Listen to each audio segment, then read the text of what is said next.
If you would, go ahead and take your seats. I know we still have a few people coming in, but the hour has drawn nigh and it's time for us to begin.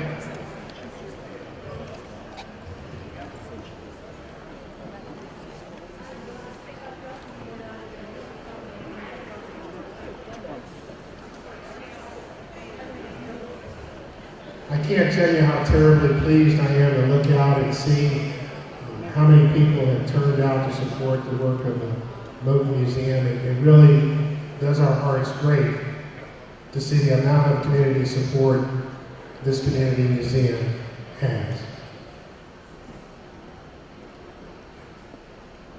My name is Lacey Ward Jr. I'm director of the Robert Russell Moton Museum, just a few miles up the road in Farmville, Virginia.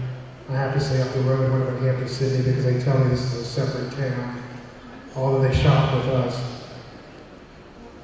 And without further ado, we'll proceed through the opening portions of our program.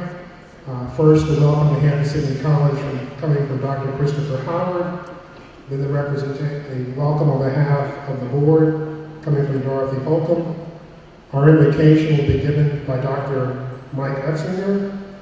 Andrea Bershady will lead us in the Pledge of Allegiance, and then we'll be favored with our first musical selection from the Voices of Unity Choir.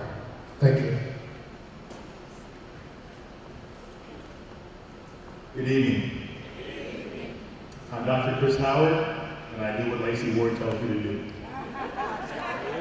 I see many of you all in that club with Lacey.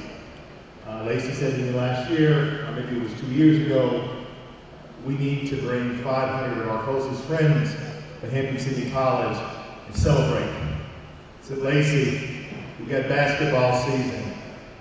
We've got a good team. Coach Vic has a floor here we want to take care of. We've got so many things going on. He says, Chris, we need to get 500 of our best friends, and we need to come to Hampden-Sydney College and celebrate. And I said, yes, sir. He's an old Navy man. I'm an old Air Force guy, so I said, yes, sir. Now, those of you all that are from this community and have been around here a long time, look to your right, look to your left, think about Prince Edward County, 1950, 1952, 1962, maybe even 1972. Would you ever have thought it possible that we'd be having this sort of celebration in this place, in this space, right now? That says a lot about our town, our county, and our country. There's so many negative things happening in America today. Let us celebrate something that is truly positive by giving ourselves a round of applause.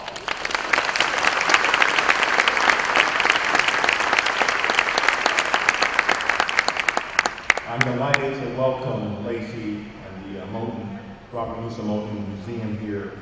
I'm truly honored to represent this evening a coalition of schools in this area that remain dedicated to the support of education across the country for all Americans.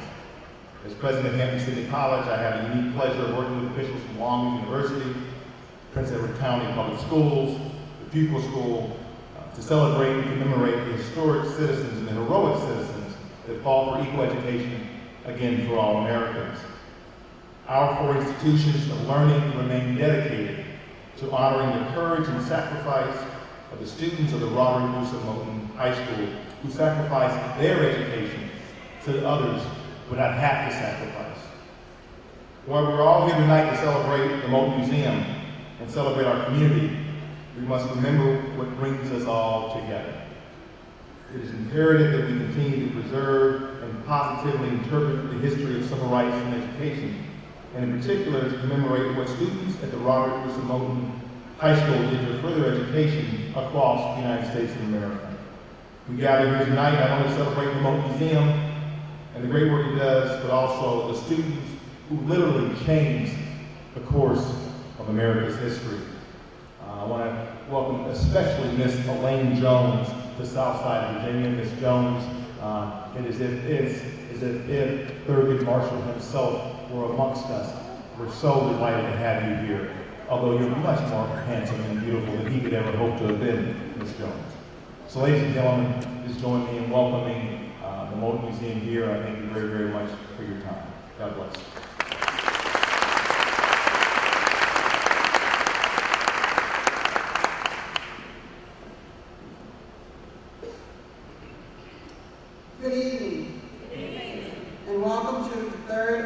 annual Moton Museum Community Banquet.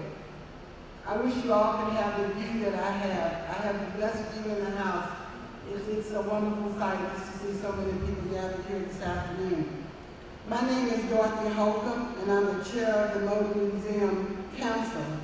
On behalf of my fellow council members, the Board of Trustees, the staff, the volunteers, friends, and supporters of the Moton Museum, I say welcome. The theme of this year's banquet is our community, our school, our movement. The theme recognizes a pivotal year in the nation's history, a turning point in the American Civil Rights Movement. This year is remembered for indelible nation's events such as the Birmingham Campaign, the March on Washington, and the bombing of the 16th Street Baptist Church in Alabama. However, 1963 was also a pivotal year for our community, our children, and our place in the movement. 1963 in Prince Edward County, marked by student protests on Main Street for the reopening of Prince Edward County Public Schools and for Justice Department intervention toward that same goal, which resulted in the establishment of the Prince Edward County Free Schools. Hampden-Sydney College in 1963 welcomed her 18th president, Taylor Reedley II.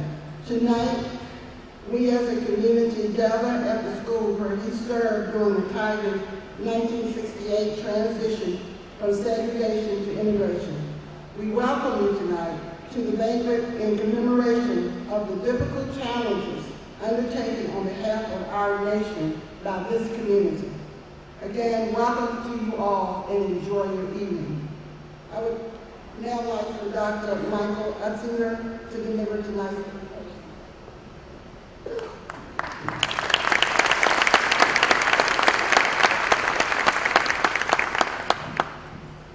Let us pray. Almighty God, in your perfect kingdom no sword is drawn, but the sword of righteousness. No strength known, but the strength of love. Bless the work of the Robert Bruce Moton Museum as it commemorates those individuals who fought for educational and political justice and equality. Help us also to labor toward a time in this community and nation when justice and peace will embrace as one. Keep us mindful, Almighty God, of those who have made this community banquet possible.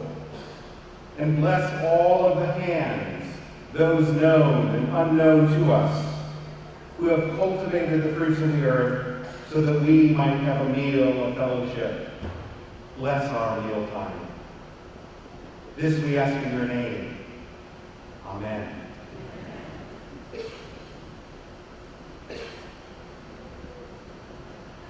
Once again, good evening. At this time, please rise and join me in reciting the Pledge of Allegiance.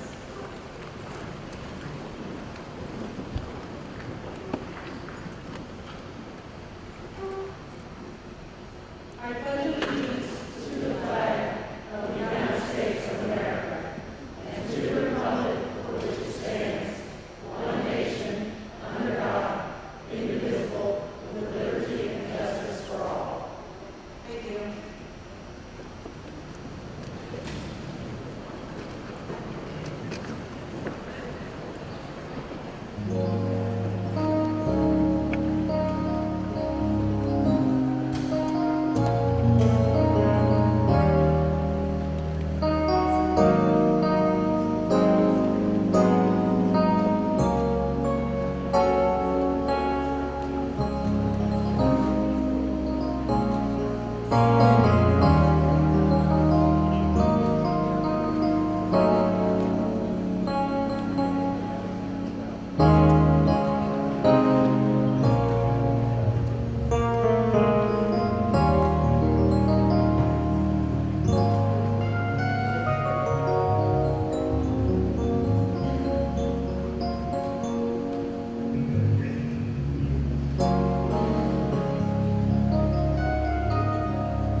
Director, Deacon Barry Carey.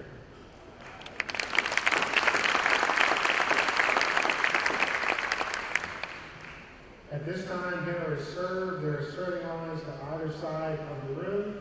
If you'll be wait patiently at your tables, hostesses will come to you and tell you at what point to be served. Thank you.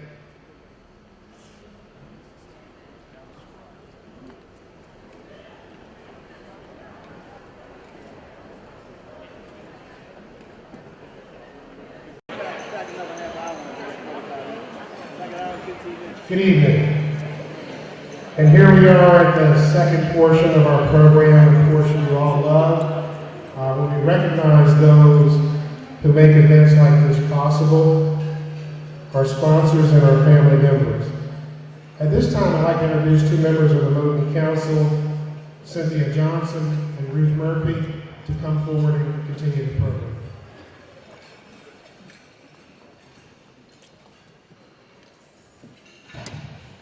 Thank you, Mr. Ward.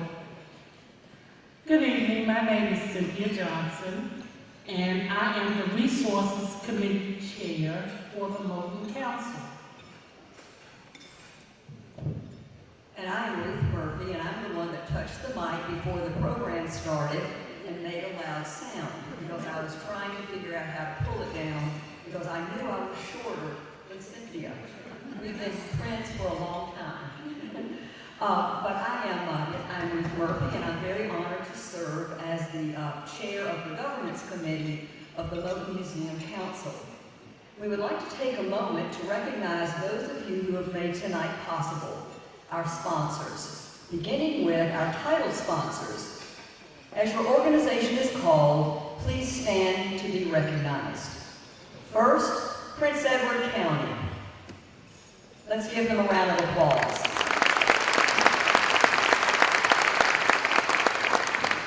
Central Southside Community Hospital.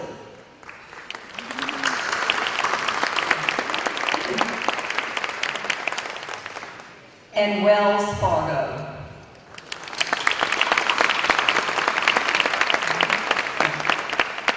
Many, many thanks to each of you. Prince Edward County, Central Southside Community Hospital, and Wells Fargo for your title sponsorship of tonight's banquet.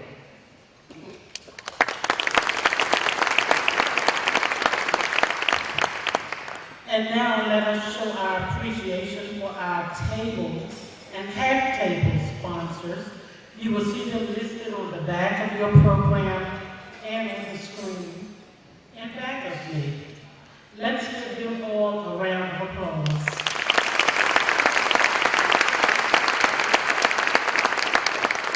Thank you for your support. I would like to call to the podium Ms. D. O'Donnell, Regional President of Wells Fargo Bank, to say a few words. She will say a few words on behalf of our sponsors. Thank you very much. And what a great meal and great friendships we've made so far this evening. So my name is Dee O'Donnell. I'm the Regional President for Wells Fargo. And I'm very happy, along with the other sponsors, to be with you this evening to really celebrate an amazing place. Earlier this year, Wells Fargo celebrated with our friends at the Moton Museum's dedication ceremony. It was truly an exciting week, and we were proud to be very much a part of that historic event. Although our name is now Wells Fargo, we've actually had a passion, and we share a passion with the Moton Museum that started way on back into our Wachovia days. We've long been supporters of the repurposing of the former R.R. Moton High School, a national historic landmark to service Virginia's leading civil rights era and passion. It's not often we have the opportunity to open a museum in an area like Farmville that is steeped in such rich history. Wells Fargo is proud to be a sponsor of tonight's activities and to be a part of recognizing and paying tribute to the significance of the site to the city and also to the visitors.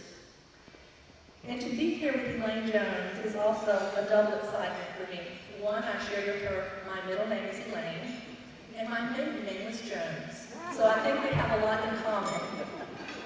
But also Wells Fargo has a great relationship with the civil rights community where we sponsor many conferences and have also sponsored roundtable discussions on foreclosure prevention, job searches, and financial education. This year, the NAACP, which often works in partnership with the Legal Defense Fund and also Wells Fargo, will sponsor 45 micro grants to the organization branches. These grants are used to conduct workshops for economic development and financial education in our communities. We're proud of our relationship with civil rights organizations like the LDF and our shared passion and priority in promoting long-term economic growth in our communities. So on behalf of all tonight's sponsors, we say to the Moton Museum, thank you. Job well done.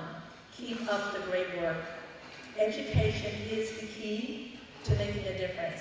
And if I could quote, and I love quotes, and my team knows I always have a quote from Maya Angelou, one of my favorite poets, who said, "When I know better, I do better." Thank you this evening.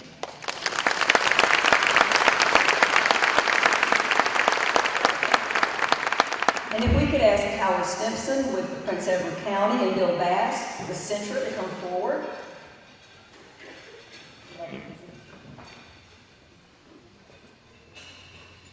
On behalf of the Moton Museum and in gratitude for your titleship sponsorship, please accept these tokens of our deep appreciation. Thank you so much.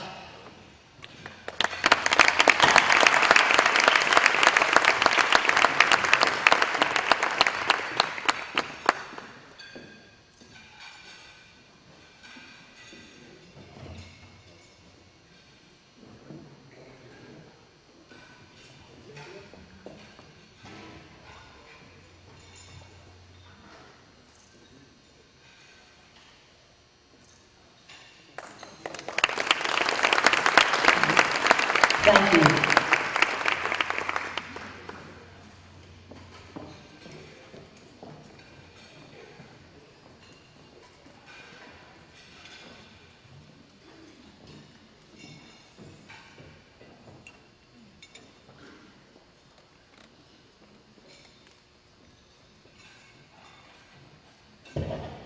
Good evening. My name is Joy Cabarrus-Speaks, and I'm the chair of the Moton Family Challenge. Tonight we honor 45 families who competed in this, our third Moton Family Challenge. The Moton Family Challenge honors the families whose school-aged children were at the center of the struggle for civil rights and education. The Family Challenge offers a means by which the relatives and friends of Prince Edward County's walkout and lockout generations can designate donations to Moton in memory and honor of the children's sacrifice for equality in America's schools. I did the same thing. Thank you. We began our recognition with a listing of participating families whose total family contributions were up to $1,000. As the family names are called, the family captains will stand to be recognized and will be presented with a certificate of participation by our hostesses. Please hold your applause until all participating family names are read.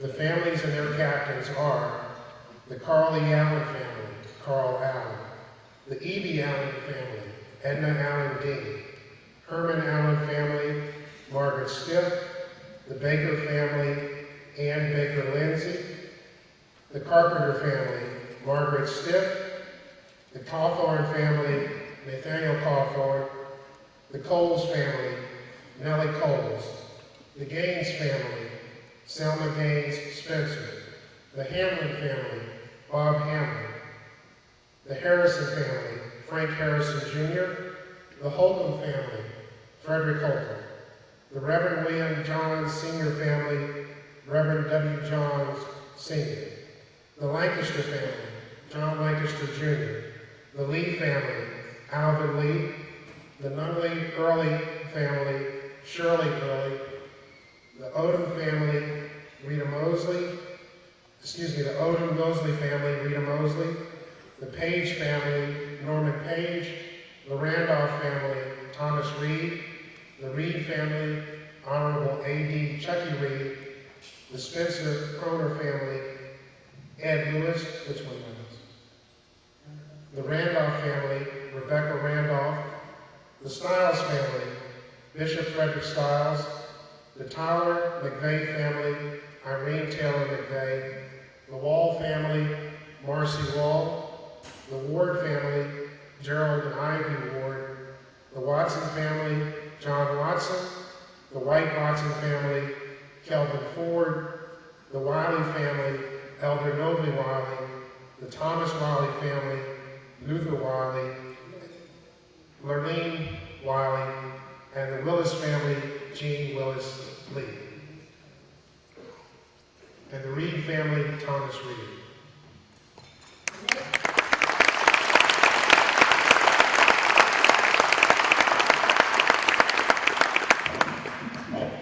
Next, we recognize the Family Circle. Families whose total contributions are $1,000 or greater. As the family names are called, the captains will stand, be recognized, and will be presented with a certificate of participation bearing the Family Circle gold seal. Please hold your applause until all names are called. The Carter family, Andre Carter Pierce. The Cobbs family, Patsy Cobbs Franklin. The Griffin family, Lynette Glover Griffin. The Johns family, Joan Cobbs family. G.P. Morton family, Cornelia Gray. Moton family, Grace Moton. Pride Morton family, Alita Mickey Carrington. Warren Kaiser Reed family, Minister Warren Reed. Scott Carrington family, Flossie Hudson. Stokes family, Martha Stokes Cleveland. Sookins family, Adriana Morris. Taylor family, Charlie Taylor. James and Hetty Wright family, Beatrice L. Wright. Womack family, Beatrice Womack Finney. Woolridge family, Beatrice Woolridge Kennedy.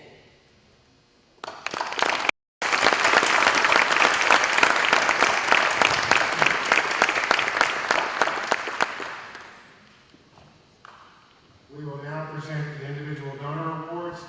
These awards are presented to the family members who individually made the greatest monetary contribution to the challenge. In this category, husbands and wives are considered one. For third highest award, we have a tie, and the winners are Martha Stokes Cleveland, Carrie Stokes, John Stokes, Leslie and Mildred Stokes, Howard and Jane Stokes, Reverend Maurice and B. Womack Finney, Terry Harrison, and Lacey Ward Sr. Did we get the third highest award winners to come to the stage now?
Second highest award winner, Patsy Cobbs Franklin, and the highest award winner, Joan Johns Cobbs.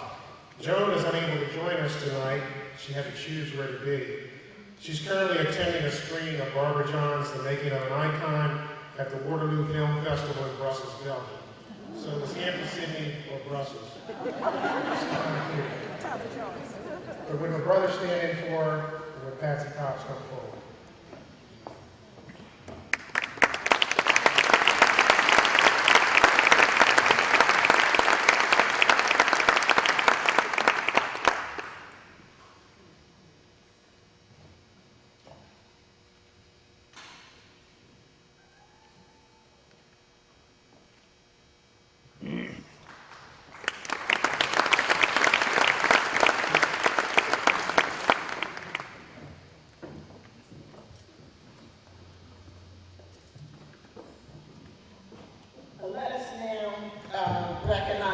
Family Donor Award winners. The Family Participation Award, the family with the greatest number of individual donors, goes to the G.P. Moton family.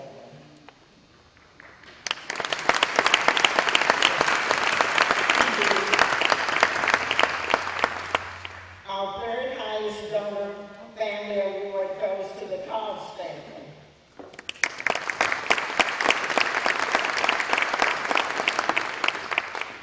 This year's second highest donor family award goes to the Johns family.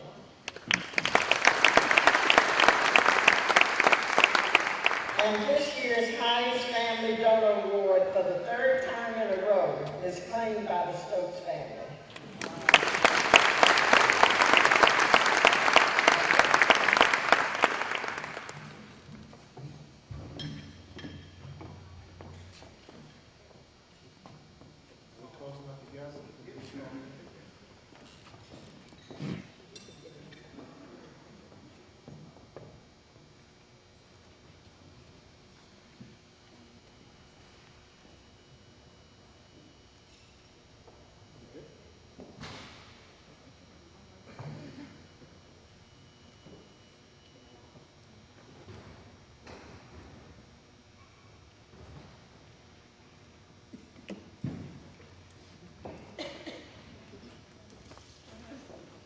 Good?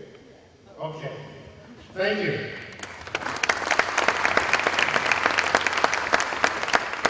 So let's once again give a round of applause to all tonight's participating families and individual family members. As we prepare to introduce tonight's speaker, I'd like to ask former president of the Robert Russell Moton Museum, Mr. Bob Hamlin, to make his way to the stage. Bob is a family man. I tried my best to give him a very good seat up front. And he said, geez, which family do I choose? The former presidents of the Moton Museum or the Hamlin family? And it seems he's known the Hamlin family much longer. The reason Bob is making his way to the stage, and the reason I asked for a personal prerogative, you all know we instituted an award last year that's entirely at my discretion. And it's called the Director's Award. It gives me the opportunity for people who have been stalwarts in the organization and really helped us to get to where we are today, to recognize them and let them know we really remember and appreciate what they did. Bob and I were both students of Thomas Mayfield, and sometime late in 2007, quite unawares, he captured both of us. And he said to Bob, you're going to be the president, and he said to me, you're going to be the director, and he said, you all are going to build a museum. And I think we did. And so this year's honoree and receiver of the Director's Award for the Moton Museum is Bob Hamlin.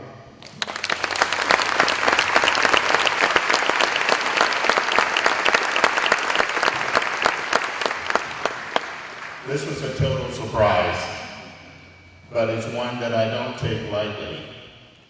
Having been associated with the Moton Museum has been a dream, and to have it come to where it is now is a dream come true.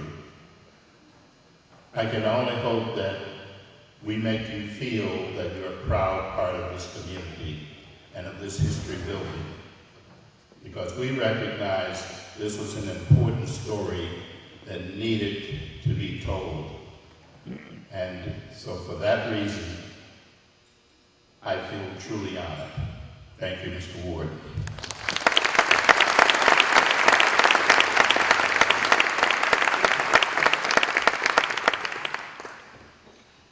At this time, I'd like to call on another member of our council, Lisa Tharp, who will introduce tonight's speaker.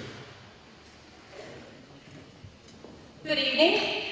Wow, what an amazing group of supporters and leaders in our community. Thank you for taking your time tonight to be here. I'm Lisa Tharp, Executive Director of the Farmville Area Chamber of Commerce, and also a proud member of the Moton Museum Board. And that was a much well-deserved award. I'm very proud of Mr. Hamlin for that. We are in for quite a treat this evening, as we are fortunate to have a true trailblazer, Mrs. Elaine Jones. Kind of like Dee was saying with Wells Fargo, when I first saw her photo, I thought Maya Angelou, and she is so poignant and just love her. So and you exude mindset. But I was blown away when I read your bio. I certainly found new motivation of my own after learning of your impressive list of accomplishments. I have no doubt that you will inspire us all tonight to be greater, to do more, and to make a difference in this nation. Her vast experience as a litigator and civil rights activist, as well as her passion for fairness and equality, dates back to her childhood. Born just up the way in Norfolk, Virginia, her mother was a college-educated teacher, and her father was a Pullman porter and a member of the nation's first black trade union. From the age of 8, she knew she wanted to be a lawyer and committed her life to the pursuit of equality and justice. After graduating with honors in political science from Howard University, Ms. Jones joined the Peace Corps and became one of the first African Americans to serve in Turkey. This began a long series of firsts in her career. Following her 2-year stint with the Peace Corps, she became the first black woman to graduate from the University of Virginia School of Law. Ms. Jones was invited to join one of Wall Street's most prestigious firms after graduation. She turned it down, however, to pursue the goal she had chosen in her youth, and instead joined the Legal Defense Fund staff. With the exception of 2 years as Special Assistant to the U.S. Secretary of Transportation, she remained with LDF for 32 years. She stepped down in May of 2004. In her early years at LDF, Mrs. Jones continued to blaze trails. She holds 13 honorary degrees, including the Jefferson Medal of Freedom. Mrs. Jones also has received recognition from many organizations, including the American Lawyer Lifetime Achievement Award, People for the American Way's 2001 Democracy Award, and in December of 2000, President Clinton presented her with the Eleanor Roosevelt Human Rights Award. We sincerely appreciate you being here tonight and enriching our community. After this next musical selection, please welcome the highly motivated, very motivating to us, Elaine Jones.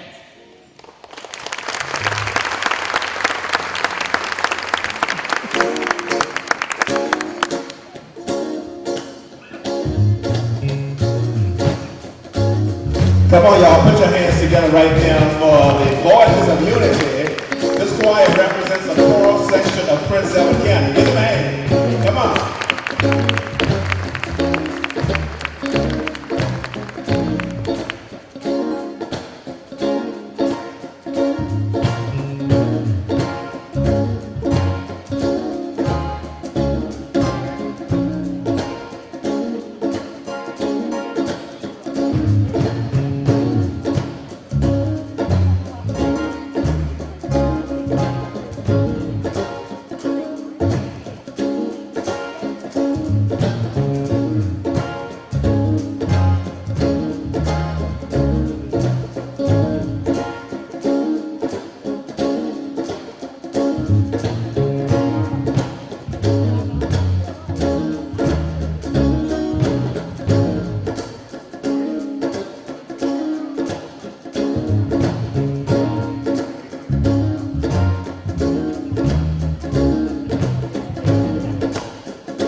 Thank you, Lisa, for that introduction. I'm very, very grateful. And you know, when you receive an introduction like that, you should say thank you, stand up and smile, and find your seat. You know, don't talk for 15 or 20 minutes and disabuse everything she said. So I'm very grateful. I also want to thank Lacey Ward and this wonderful museum. I mean, this Moton Museum is an institution that has to be recognized all over the world. Not only do you have the building, which is in the National Historic Register, located here in Farmville, but now you just house the museum, in which significant resources have been put, and which ought to be and is a pride of this community. I went over there today. I'm blowing myself out here. I went over there today planning to spend an hour. I couldn't really do that in an hour. I spent 2 hours, and I need to go back. It is very well done. Many of the people up on that wall, I knew. And I see Henry Marshall's here tonight up on that wall. And I told him, oh, Henry, you haven't changed a bit. And he smiled as if he really believed me. Henry is a dear friend, superb lawyer, and has given a lot of his life for these issues we all care about. Now, how long, oh speaker, how long? Not long. My captive audience, not long. But I do have something to share with the Farmville community anyways. And you have played a pivotal role in ushering your country out of the racial caste system that we found ourselves in. You have the Moton Museum. You have put Farmville on the map. But last night, at 11 o'clock p.m., I am in this rental car trying to find Farmville from Washington, D.C.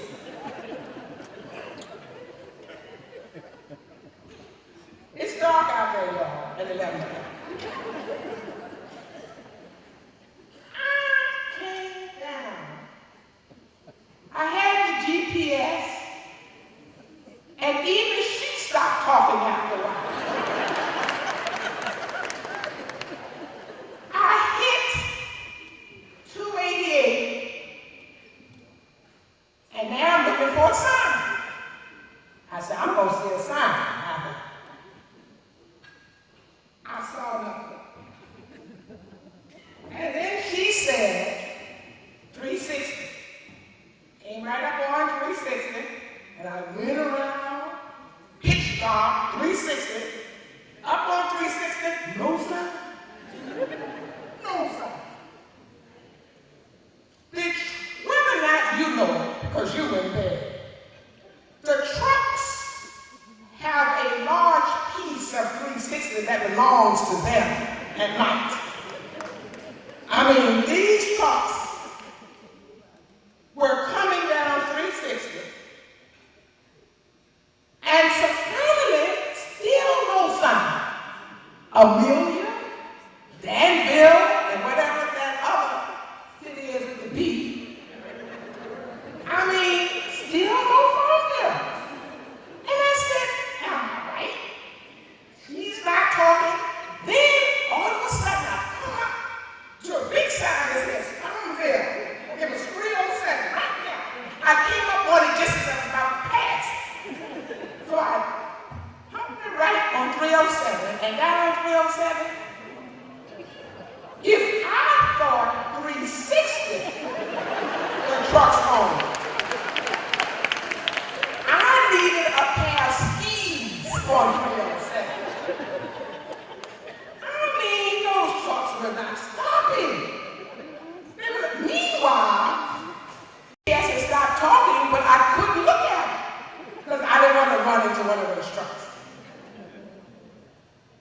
Only when I finished and got through 307 that I saw it in two sides of Farmville next to exits. And you don't have to guess which one I took. The first one. So, let me ask you, you all are politically astute. You've got clout. You're a community. I see you work well together. You get along with one another. You really like each other. It's a good thing. Can't you all get the legislature or somebody to give you a sign?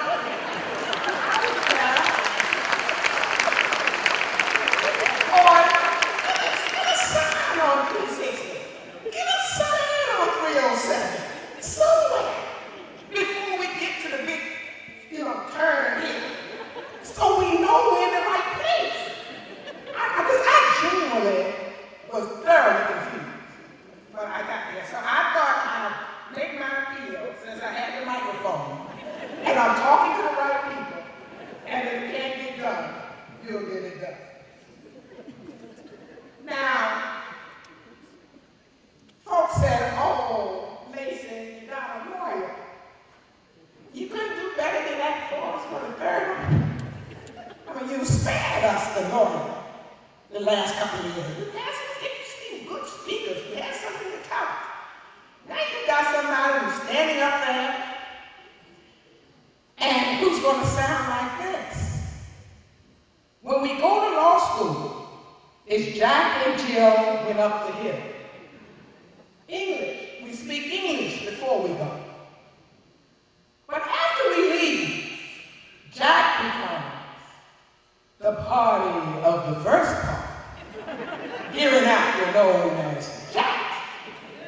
And Jill never use one word when he use 10. And the party of the second part, hereinafter known as Jill. Watch this one. Calls to be ascended, a slope of undetermined height, hereinafter known as hill. I'm not going to do that today. I'm going to get to the point, say what I have to say, and sit down. Now, the theme tonight, our community, our children, our movement. I love that. Our community, our children,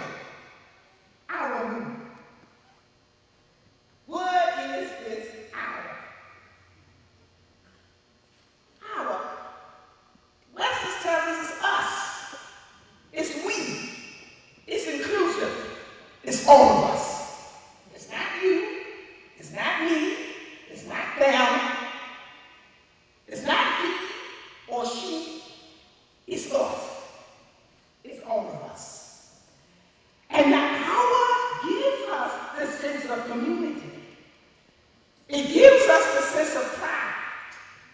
It makes us know because we have been through something together, we understand travail. And we understand disappointment. And there have been times when we have disappointed even one another as a community. But we have come through that. And when you come through something together, like you're forged in steel, you're stronger when you come out the other end. That's this community. That's this community. You walk in that library, and you can see it. It's there. And you're not running away from it. What are you doing? You're embracing it. You are embracing it. You are celebrating it. Because mistakes once made need not be made again. The value of education. I can see them. And call the founding fathers. Here they are in May of 1787. Supposed to get there May 14th because they got this new nation they're going to put together, they think. And they can't even get a quorum. Can't get a quorum. There's only 13 states in the Union.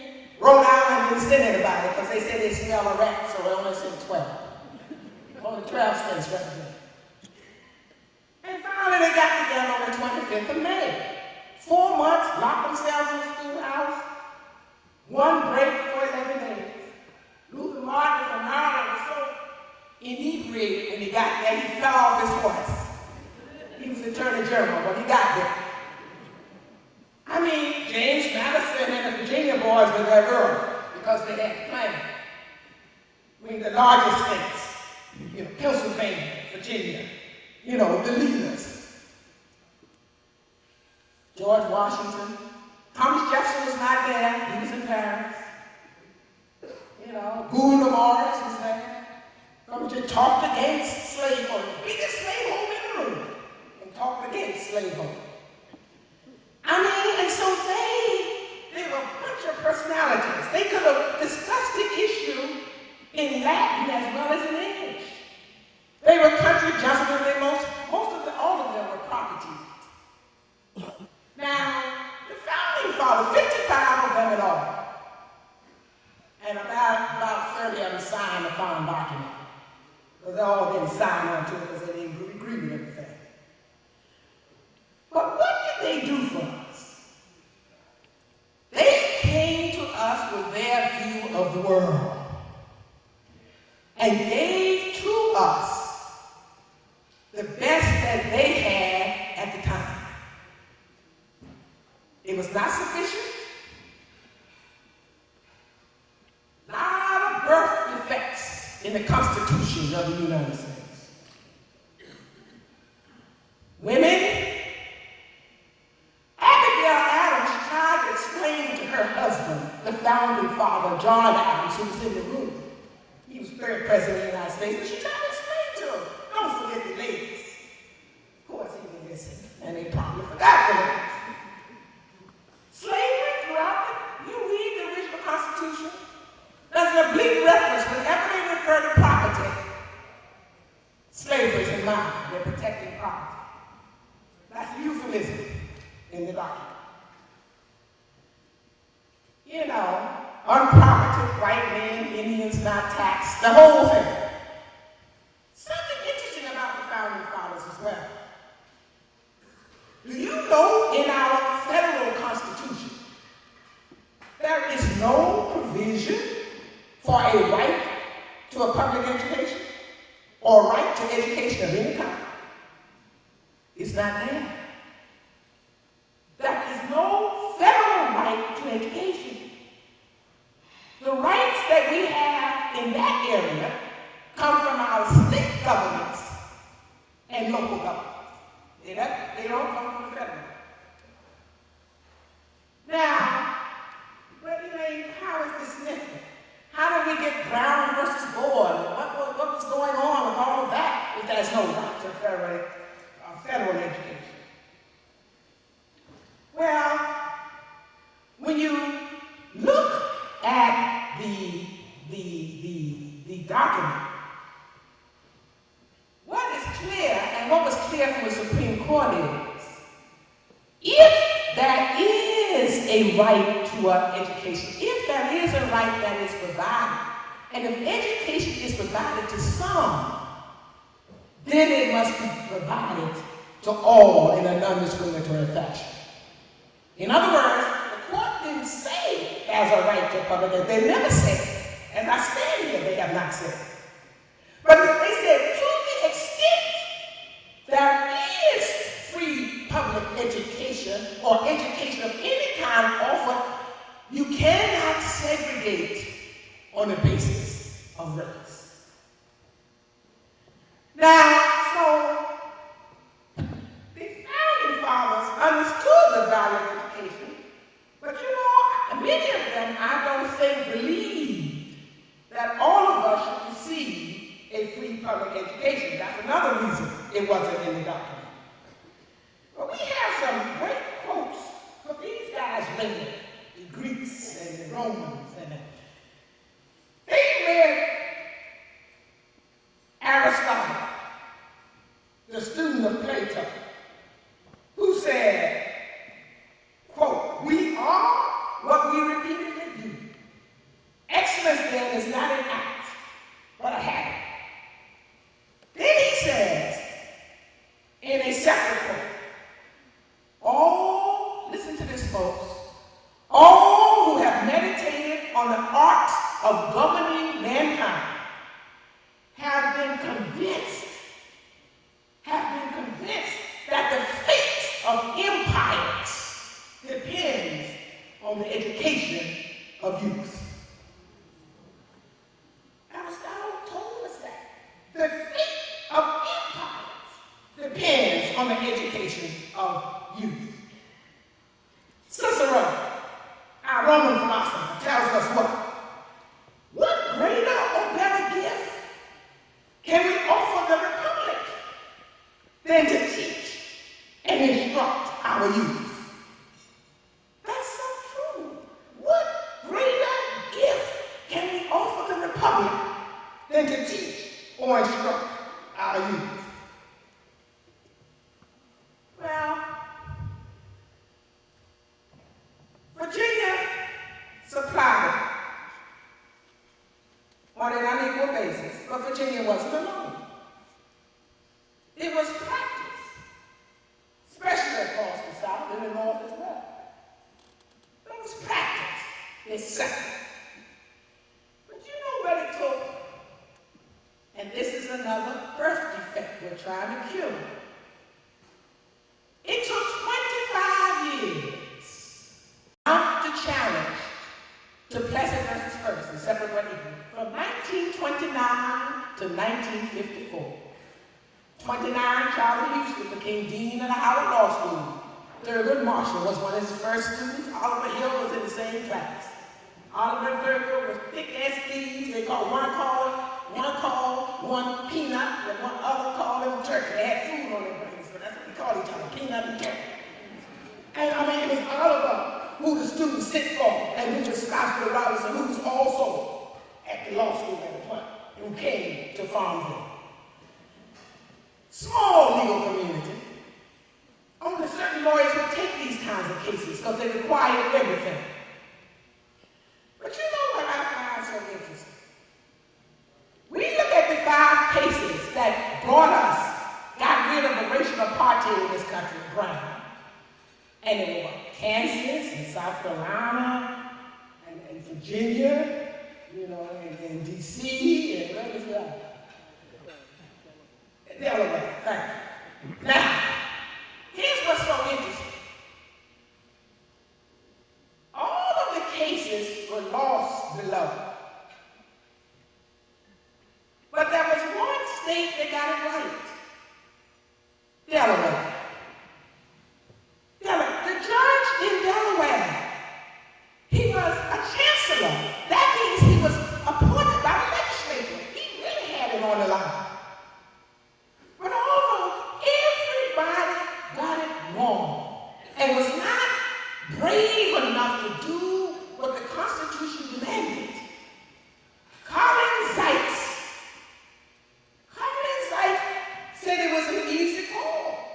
He said, I did not have the authority to order desegregated schools. I did not have the authority, but what I could say, if we had separate but equal, Plessy versus Ferguson, he ordered the blacks immediately admitted to the University of Delaware. That got folks' attention. But in other words, and the thing about Colin Zeiss, he was a 1944 graduate of the University of Virginia. And when I came to commencement at the Virginia Law School, I told him, although so many could get it wrong, the whole apparatus in Virginia got it wrong.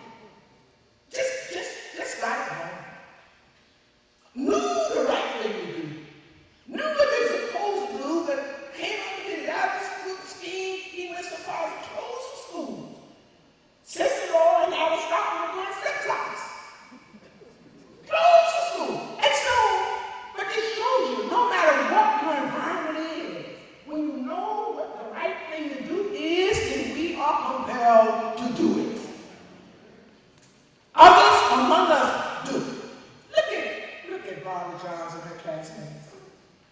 You know, I was so proud to be a part of the Capitol Square Museum Committee, put that sculpture on the Capitol ground. It took us a couple of years and $4 million. But it's up there. And there she is. You know, on the map. And I'm saying this is called progress. You have to hold on to it, but you have to know where the values are. Now, let's understand something about education. Here in this country, we're missing the boat on education. China, 5 years ago, started a 20-year plan to make sure every child had quality education. They started it 5 years ago. They may not be able to breathe the air, but they're educated. Now, here in the United States, what we have done, we have decided that we're going to ration education. We're treating education as a commodity. If you got the money, you can get it. If you got the money, you can get it. That's all the way up. If you don't have it, or you have less money, you may get some. You don't get the same quality, nor do you get as much. We shoot ourselves in the foot. We shoot ourselves in the foot. We need to educate all of our children. All of them, because they all have something to give us. They all have something of value. And children can learn if they're in the right environment. See, teachers can't do it all by themselves. Gotta have some sports at home. I got some sports at home. And then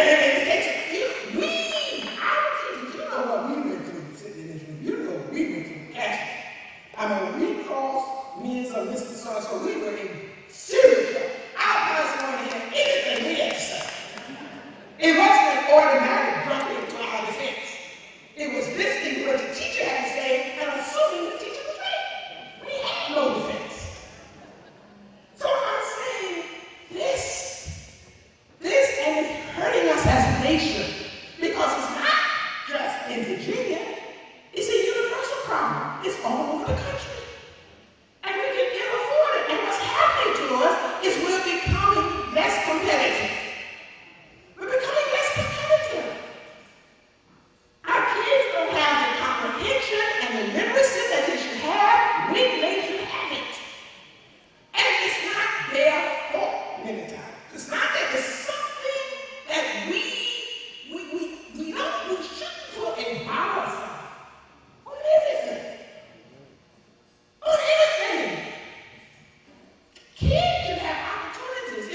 What you have between your ears, that brain can transport you to different worlds. It gives you ideas you never had. It gives you self-esteem and make you constructive. It could empty the prisons. It could empty them. Look at the money we're spending in the prison system. It's bankrupting us. These are issues that we have now. These are 21st century issues. Those dealt with our 20th century issues got us to this point. It's our job now. It's our job. Those who are sitting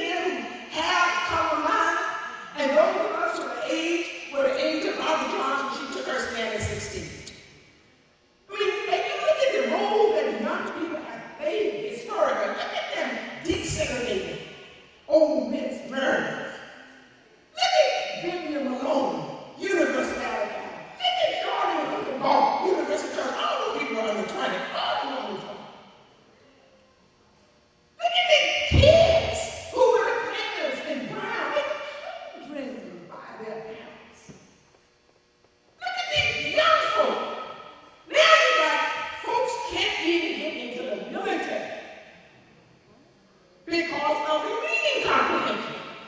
They can't even enlist in the military.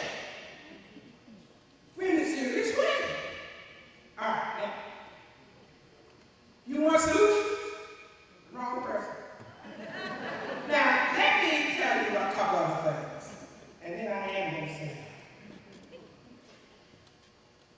education is key. Something else is this political process we've got.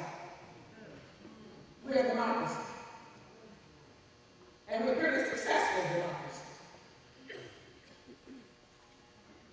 But the founding fathers thought, and they were right,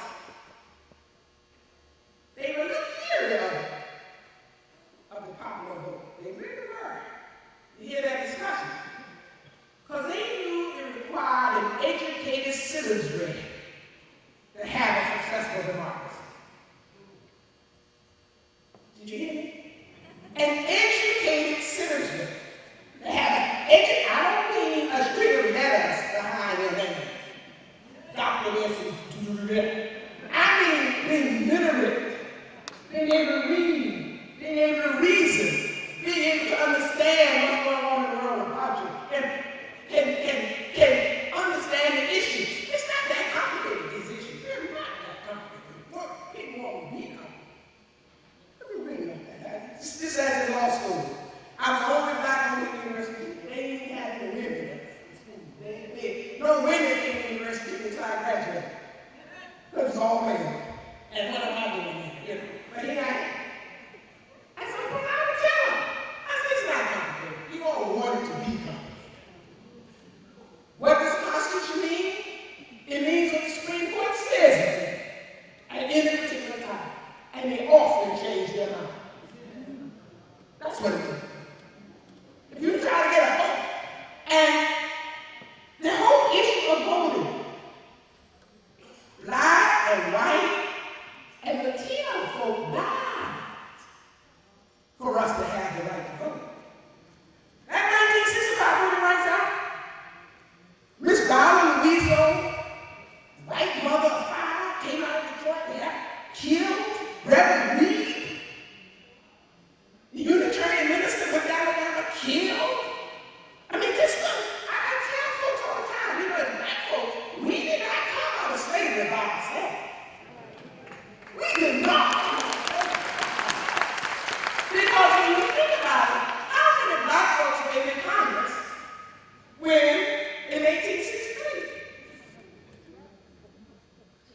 How about that? 0. Nobody.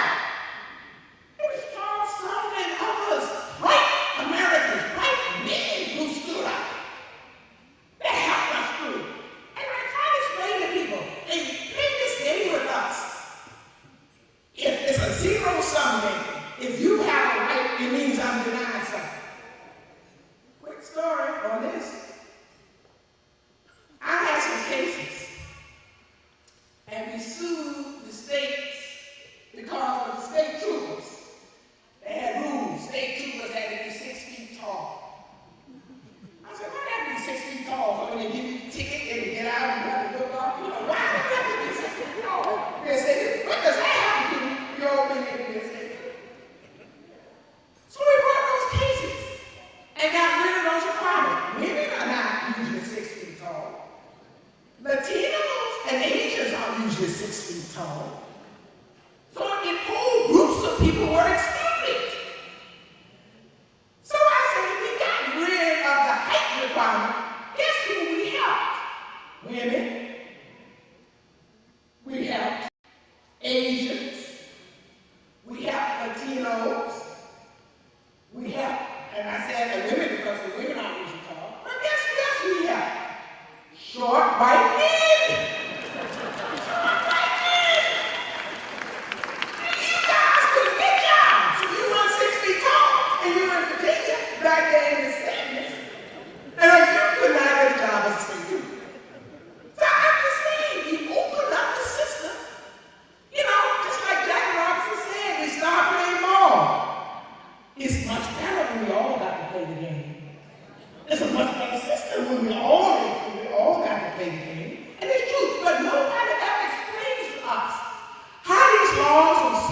rights and social justice benefit us all. They get rid of barriers that shouldn't be there. And they open up to ability and those able to do the job. All right, now, one thing I'll say on voting rights, and I'm going to let it go. Here we are. Passed the Voting Rights Act, where all these folks died. I mean, shot on the courthouse lawn and just murdered all across the land. Got the Voting Rights Act in 1965. Gave it to us for 5 years. We got it extended in 1970 for 5 more years. In 1975, we added the Latinos for language and got it extended for 7 years in 1982. 1982, Mr. Reagan became president, and he was a little slow on catching up.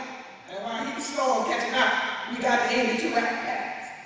Got it passed for 25 years. So it was good to 2007. We go into Congress, all of us, and get to Congress in 2006 to pass the law effective 2007 for another 25 years. Congress did its homework. Yes, they did. They were functioning there. They did their homework in 2006, and they had thousands of pages of hearings, over a year of testimony, documenting across the country abuses. You see, because you do somebody a grievous harm when you take away their right to vote in the democracy. You cut them to the core. You take citizenship from them. And so here the Supreme Court tells us, no, the facts are different because they see Obama was elected, blah, blah, blah. Boom. Now, I told somebody not too long ago, I'm getting a little upset with the Supreme Court. Because you're supposed to be able to rely on precedents. When the Supreme Court decides a case, you're supposed to be able to rely on it for about 20 years. At least, the court has said this, so we know that's the rule, we know how we're supposed to function. But more and more in race cases, that's not the case. That's not the case. They looked at the Voting Rights Act in 2006 and looked at it again in 2012. Every time we have a decision that it takes us thousands and thousands of dollars to get, the court comes back. If it's favorable in an area of social justice, they come back within 2 or 3 years of picking up again. It's wrong. And I'm going to have to write the article, I'm going to have to call them out. I'm going to have to do it. Because the way they're playing, that's not, they don't do it in any other area other than race. All right. I'm going to end with what about 2 of my favorites. 2 of my favorites. One is, keep it up. I like your spirit of inclusiveness. Go see the exhibit. Continue to support your museum. Because I tell you, you don't come to Farmville by accident. You don't just happen to bump into it, or you took an exit off the highway. To come to Farmville, this has got to be your destination. And so it's going to be your destination. You have to have something that people want to come see and be part of. That museum is right up there. People going to want to see that. You get that website up and get those learning tools up and take that exhibit and get that thing, get the slides and get it on right. Oh no. You're going to have it. Folks want to come. And when it comes to this, then they go down to Richmond and see the statue we go up. Because that dovetails in with it. Oh, I can see the whole tour thing in my mind. And I put the resources into the area. Last 2 points, by quotes. One is by theologian Reinhold Niebuhr. And I just want to say, I have family here. I have family in Farmville. They sit back there, I got cousins. And these cousins, my father was assistant brothers of their mothers. And all they sitting over there in the last table in the corner. So that means they bought their tickets at the last minute, but they're here. Before they go, I love them all and they're sitting back there. Now, Reinhold Niebuhr was a rapid theologian. Union Theological Seminary for 30 years. Niebuhr wrote, nothing that is worth doing in one lifetime. Therefore, we must be saved by hope. Then he says, nothing which is true or beautiful or good makes any complete sense in any immediate context of history. Therefore, we must be saved by faith. And he ends with, nothing that we can do, however virtuous, can be accomplished alone. Therefore, in the final analysis, we are saved by love. Now, this lady has nerve. I've been all through the South, running from the Klan, litigating cases. But you take certain things with you. And I've got the nerve to paraphrase Longfellow. Would you all believe that? Who happens to be in this way to English professor? I can't help it. But Longfellow. Lives of great men and women all remind us we can make our lives sublime. And when departing, leave behind us footprints on the sands of time.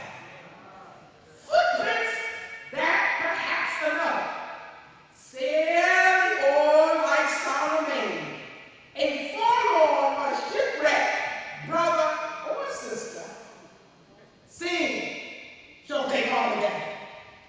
Let us then be up and going, with a heart for anything, still achieving, still pursuing, learn to labor and to wait. Thank you all very much.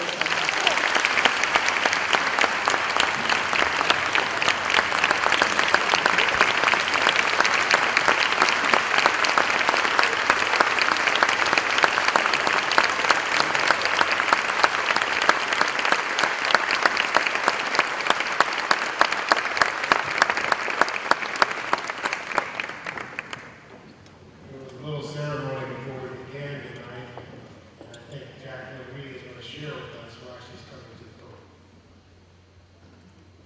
First of all, Sir Jones, on behalf of the former Columbia chapter of Delta City Based Boise, I would like to thank you for coming and sharing with us your views on our museum as we strive to embrace our history. Secondly, I would like to thank you for your many years of service to the NAACP, to the Black community, and to the world as a whole. You've been a trailblazer, an inspiration to women everywhere, and especially to young Black women in the area of civil rights law. The local chapter of Delta City Beta, you inspire us to continue our efforts in seeking social justice for all as we move into Delta's next century of public service. And we want to thank you and let you know that we are proud of you and we are so proud to call you our sister. Thank you so much. Thank you so much.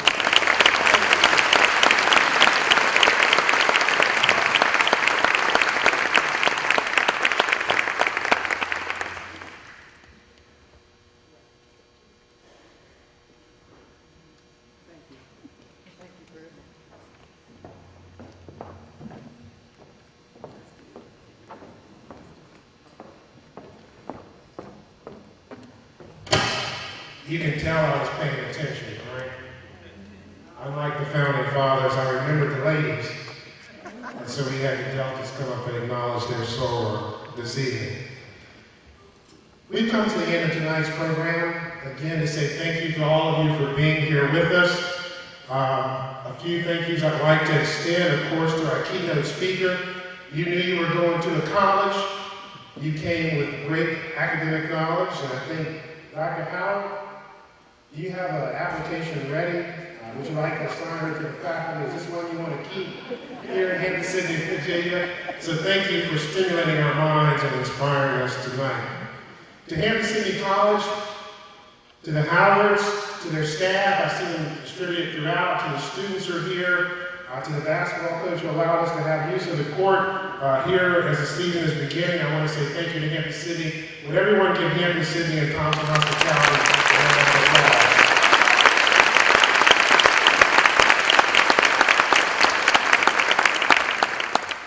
I want to thank B&M Greenhouse again for the greenery tonight and for the centerpieces. We believe in democracy. Each of you is a small community of 8 at a table. In some democratic manner, figure out which member of the table is going to take that flower home with them. Please do it in a peaceful manner. I'd like to also thank the Moton Community Banquet Committee. There were planners associated with this, hosts and hostesses you met tonight, the setup crew. We heard from last year's event. Those in the back couldn't see clearly. I think tonight you got a very good view. We'd like to thank those who helped us with there, those who sold tickets and sold sponsors. Everyone who made this banquet a success, please stand and be acknowledged.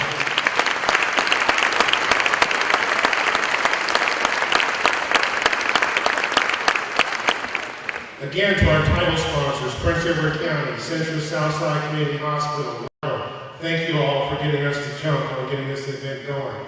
To our table and half-table sponsors, please come back and dine with us again next year. To our advertisers that you see listed within the bulletin, please patronize the businesses that support the museum's work. And the Moton family, the trustees, go ahead and stand, the Moton Council, the staff, the volunteers, please stand and be acknowledged.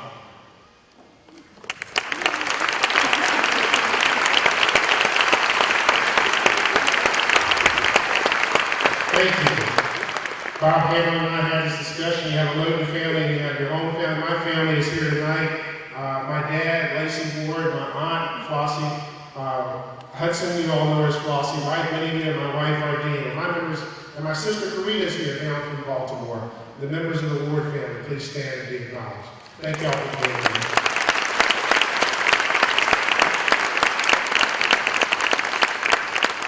And then finally, I'd like to ask the Family Challenge Captain, Joy Cabarrus Speaks, to come back to the stage again.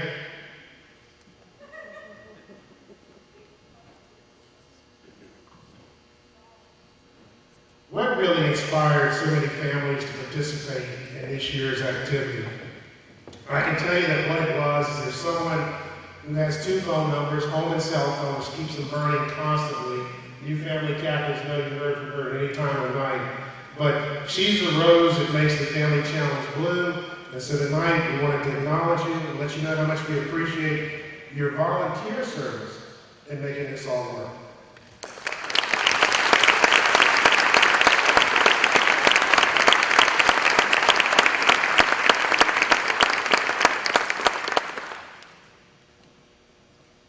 So if Joy doesn't have you on her list and you haven't become a family captain yet, you can always join next year. Yes, we can fit more families into this challenge. With that, nothing further to say. I'd like to say thank you and good night, and take to heed what our speaker said tonight. Visit the exhibits at the Moton Museum. Thank you. You've all made tonight extremely special.